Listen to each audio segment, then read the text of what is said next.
যাবে, বাপের মতো মায়ের মতো আপন কাউকে খুঁজে পাওয়া যাবে না।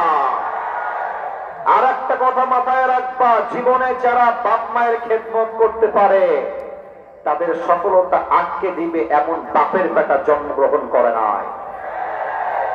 তোমরা আমাকেই দেখো, আমি অধম, আমি নিজেকে অযোগ্য মনে করেই বলছি। আমি যে স্টেজে বসে কথা বলছি তোমরাই ভালোবাসো তা কিন্তু নয়। লাখো কোটি যুবক আমি অধমকে ভালোবাসি, অহংকার নিয়ে কসম করে বলছি, আমি অহংকার নিয়ে বলছি না। এর চাইতে হাজারো বড় প্রোগ্রাম আমাকে আল্লাহ তাআলা করার সুযোগ দেন।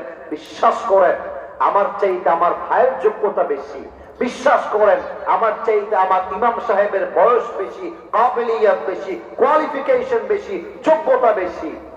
সবাইকে আল্লাহ কবুল করেছেন, আমাকেও আল্লাহ কবুল করেছেন। এর একটাই কারণ, আমার পেছনে আমার বাবার দোয়া আছে, আমার পেছনে আমার মায়ের দোয়া আছে। বলো বলো বলো। তোমরা ভেবো না যে বাপ মাকে মাইনাস করলেই মনে হয় সফল হয়ে যাব।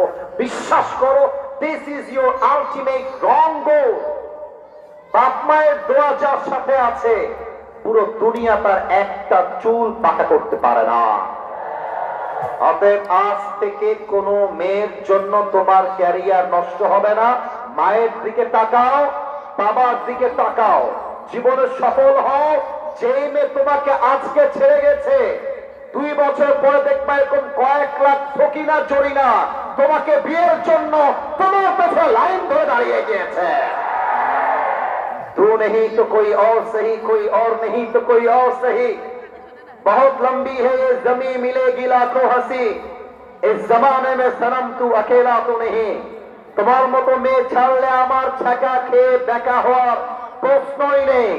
তুমি আমাকে বাদ দিয়ে একটা বিয়ে করবা, তোমার জন্য একটা বিয়ে জায়েজ। তুমি একটা করতে পারলে আমি 4টা করে দেখাবো। আমি মরদ মানুষ, মরদ টাইম আমার কাছে নয়। Don't waste your life for anybody else's. কারোর জন্য আমার জীবন নষ্ট হবে না, নাম্বার 1 কথা।